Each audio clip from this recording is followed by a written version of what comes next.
Aujourd'hui, quand on est freelance ou consultant, on entend à longueur de journée des grandes promesses du style transforme ton business en 30 jours, un mois pour signer 2-3 clients premium. En fait, moi j'adore la rapidité, mais ce que personne ne vous dit jamais, c'est qu'un beau business, c'est jamais construit sur la vitesse. C'est construit avec de la discipline dans le temps et c'est pour ça que c'est tenable. Et de bénéficier de ce que vous avez déjà sans doute entendu parler dans la sphère de la finance, qui sont les effets composés, c'est-à-dire comment je fais en sorte que chaque action alimente un capital qui produit ses propres intérêts. C'est de ça qu'on va parler aujourd'hui dans Fractional Talk.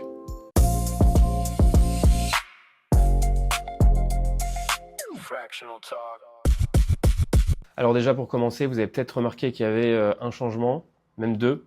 Alors déjà, je suis au Brésil, donc vous allez peut-être entendre quelques motocross, des chiens qui aboient.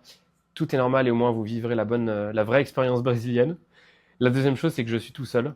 Mika, qui co-animait avec moi ce podcast, a décidé de suivre un autre chemin. J'en profite pour lui souhaiter bon courage, le remercier pour tout ce qu'il a apporté. Et on parlera de discipline aujourd'hui. C'est aussi Mika, par exemple, sur cet exercice du podcast qui m'a donné cette discipline, qui fait que même si là je suis seul, je continue. Et à terme, j'aimerais quand même garder ce format de 2-3 intervenants qui donne vraiment une dynamique. Donc, à suivre. En tout cas, pour l'instant, c'est moi. Et donc, notre sujet du jour, c'est vraiment intensité versus discipline. Alors, les deux sont pas incompatibles. En fait, il faut une forme d'intensité et de discipline. Mais je vous invite vraiment à réfléchir sur la façon dont on construit une activité de freelance, et notamment si votre objectif, c'est de dépasser des plafonds. On a tendance à oublier que la progression, c'est pas forcément une courbe linéaire, et que c'est plutôt un escalier, et que vouloir sauter des marches trop rapidement, c'est souvent synonyme de ne pas réussir à aller plus haut. Et donc, c'est ça dont on va parler aujourd'hui. Je vais donner des exemples très concrets sur les différentes phases que vit un petit peu un freelance ou un consultant aujourd'hui, quand on définit son offre, son positionnement, quand on cherche des clients, etc. Et en fait, à vouloir trop trouver de court-circuit, aller trop vite, on fait souvent des erreurs qui se payent cher. Et donc, c'est ça qu'on va essayer d'éviter. Pourquoi j'ai voulu faire cet épisode ? Parce qu'aujourd'hui, on vous bombarde de promesses, notamment pour les programmes d'accompagnement, de résultats hyper rapides. D'ailleurs, je suis dans un mastermind où on nous dit les gens veulent des choses rapidement, les gens ne veulent pas attendre. Et je comprends ça parce qu'on a des mois à finir, on a des enjeux financiers à court terme. Mais pour moi, il faut vraiment s'interroger sur dans quelle mesure, oui, je veux aller vite sur certaines choses, mais dans quelle mesure je suis d'accord de me dire qu'une transformation prend un certain temps. Exactement quand on en parle à nos clients, qu'on soit dans le marketing, le produit, etc. On sait que les clients veulent aller vite sur des sujets. On sait aussi que c'est bien de trouver des quick wins, il faut aussi gérer leurs attentes, parce qu'une transformation, ça se fait pas en 2h45, et Rome ne s'est pas faite en un jour. C'est exactement la même chose pour nous. Donc là, je vais vous prendre 4 exemples dans lesquels on va faire version A, version B. Version A, je vais vite, je suis fort en intensité. Version B, je vais surtout avoir une discipline dans le temps qui va me permettre d'avoir la bonne solution, les bons résultats. Et ça, c'est des situations que je vois tous les jours quand je suis au téléphone ou en call avec des freelances, des consultants qui sont intéressés par le programme. Et donc, vraiment, je m'appuie sur du concret que j'observe.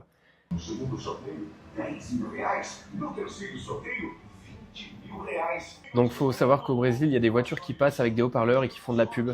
C'est vraiment l'enfer. Donc là, il y a des réductions sur les patates si vous voulez. Le premier exemple, prenons le positionnement. Votre enjeu, c'est de définir clairement quel problème vous résolvez pour quelle cible. Je vois beaucoup de freelances qui s'enferment pendant une semaine et qui se disent « je vais vraiment réfléchir et remplir mon Excel, remplir mes cases, faire un bilan de compétences et construire mon positionnement, mon client idéal, échanger avec Claude ou je sais pas quel LLM pour avoir des insights. Et puis ensuite, je vais modifier mon LinkedIn, je vais faire mon site. En plus, maintenant, il y a Lovable et tous ces outils qui me permettent de faire ça rapidement, de faire une belle landing page. Il y en a même encore qui font les cartes de visite. Qu'est-ce qui se passe quand on fait ça? Qu'on va essayer de faire un truc très polissé, très propre, très réfléchi, mais qui est en fait un travail en chambre, qui n'est pas confronté au monde réel. C'est qu'on va penser un truc par rapport à ce qui est dans nos têtes et pas par rapport à ce qui est dans la tête de nos clients, pas par rapport à ce qu'ils ressentent. Pourquoi c'est un problème de travailler comme ça, en intensité, enfermé, et on bombarde, et on fait notre site, etc. C'est qu'en fait, on va pas confronter ça au réel.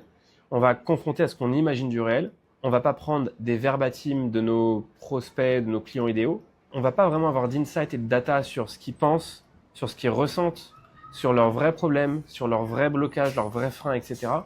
Et au final, on va construire un peu in vitro, en chambre, un positionnement qui au final correspond pas à ce dont a vraiment besoin notre cible, qui ne reflète pas le vrai langage qu'ils utilisent, etc.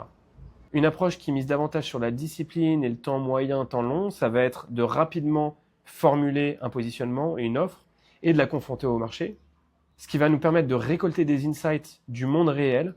Alors bien sûr, on va essayer de viser juste le plus rapidement possible et d'y aller avec des hypothèses qu'on prévalide le plus possible, mais il n'y a que le marché, il n'y a que votre client idéal qui va vous dire si c'est bien pour eux ou pas. Et donc plutôt que s'enfermer tout seul dans son bureau à discuter avec Claude de son positionnement, préparer un truc bien chiadé, ultra parfait dans sa tête, il vaut mieux rapidement confronter ça au réel, avec des hypothèses les plus claires et informées possibles, mais malgré tout, se mettre dans le bain, plutôt que de surintellectualiser et faire des trucs qui servent à rien comme faire un site internet.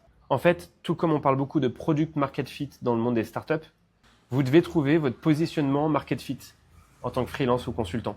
Les entrepreneurs vous diront toujours que la meilleure façon de le faire, c'est de rapidement confronter des hypothèses de marché et d'itérer. C'est exactement la même chose pour vous. Donc, pensez comme un entrepreneur, parce qu'au final, vous êtes une forme d'entrepreneuriat. Un autre exemple qui nous permet de montrer cette dichotomie entre intensité et discipline, c'est par exemple la prospection. Quand vous voulez avoir des résultats très rapidement et être dans l'intensité, vous allez chercher à presser le citron au maximum le plus vite possible, quitte à vous cramer des opportunités pour le long terme. En fait, vous allez concevoir la prospection comme de la sollicitation commerciale, intelligente, le plus possible en tout cas. On va évidemment, quelle que soit l'approche de prospection, de rendre ça le plus intelligent possible. Mais vous allez être focus sur combien d'opportunités je peux signer aujourd'hui ou dans les prochaines semaines. Or, plus vous allez être sur des problématiques stratégiques, plus vous allez être là pour régler des gros problèmes, plus les cycles de vente vont être longs. Et donc, dans une situation, on va considérer la prospection comme de la sollicitation commerciale. Je vends un service et je recherche des prospects qui en ont besoin aujourd'hui.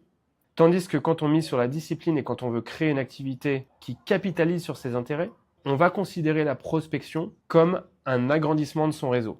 Peut-être que entre 3 et 5% des prospects vont signer dans les prochains jours. Peut-être que 20% d'entre eux vont signer quelque part entre maintenant et dans 3 mois. Certains dans 6 mois, certains dans 8 mois, certains dans 12 mois. C'est ça que j'entends par capitalisation. Et souvent, les plus belles opportunités sur du conseil stratégique, elles ne sont pas signées tout de suite. Elles ont besoin qu'on construise une relation, qu'on crée de la confiance. Alors bien sûr, après, il faut savoir le faire. Nous, c'est ce qu'on enseigne dans le programme Hyperfractional. Mais c'est là que se trouvent les meilleures opportunités. C'est en plantant des graines, en étant patient et en les récoltant au bon moment. Autre cas, la création de contenu. Par exemple, créer des posts sur LinkedIn ou créer, comme je le fais ici, prenons cet exemple d'ailleurs, des vidéos sur YouTube. L'intensité, c'est encore une fois, je vais m'enfermer dans mon bureau, je vais préparer 30 épisodes, ensuite je vais bombarder la production sur du temps court et je vais être armé avec plein de contenu pour les 2 prochains mois.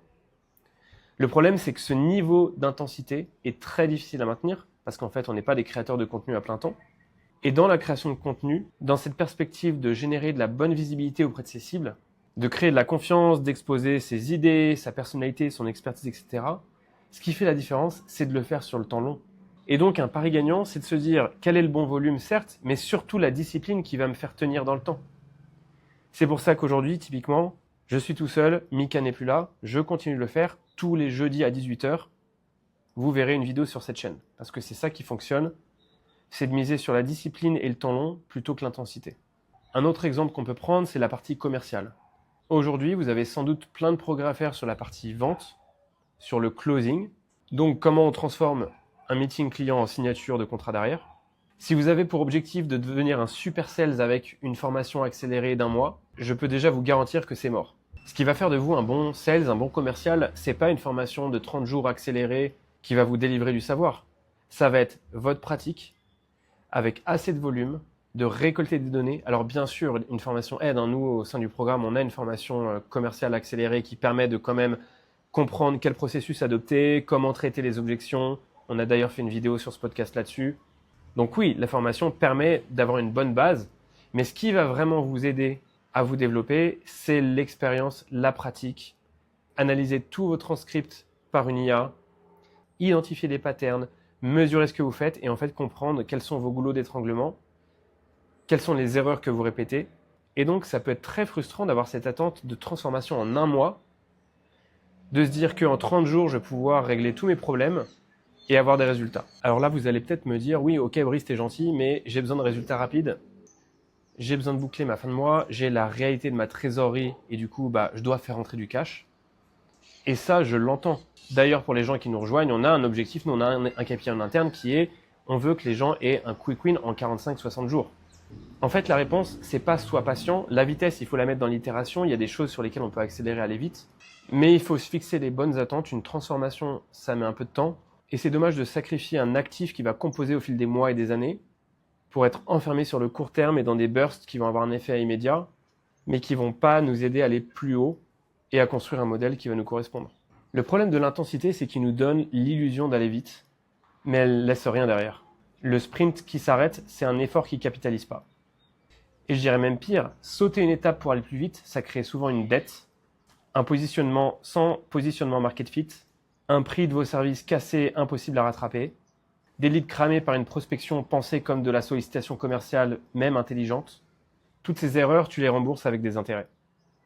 Donc ce que je vous invite à faire, c'est de réfléchir à ce sujet en vous disant « oui, j'ai envie d'aller le plus vite possible », « oui, je veux des victoires rapidement », « oui, j'accepte que les choses prennent du temps, notamment quand il s'agit de se transformer ». En conclusion, où je veux en venir, dans ce monde où on fait des promesses de dingue, où tout le monde cherche à transformer sa vie en 30 jours, etc., je nous invite à ne pas sacrifier le futur proche pour le présent. Je nous invite à réfléchir sur comment est-ce que je peux avoir les résultats de la manière la plus optimale et rapide possible, évidemment, et on a tous nos contraintes de court terme, sans sacrifier une ambition de transformation qui va me permettre de construire une activité qui va être bonne pour moi pendant 6 mois, 1 an, 2 ans, 3 ans, bien sûr toujours avec des pivots. Le marché évolue, nous-mêmes on évolue, mais ne faisons pas les choix uniquement par pic de dopamine. On est là pour construire quelque chose de cool, de bon pour nous, de durable, et rappelez-vous, Rome ne s'est pas faite en un jour.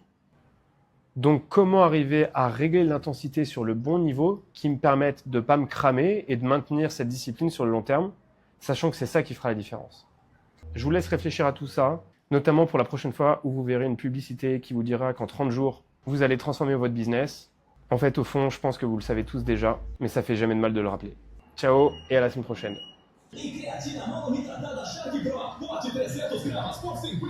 y a des promotions sur la créatine. J'aime bien faire un coucou à la caméra.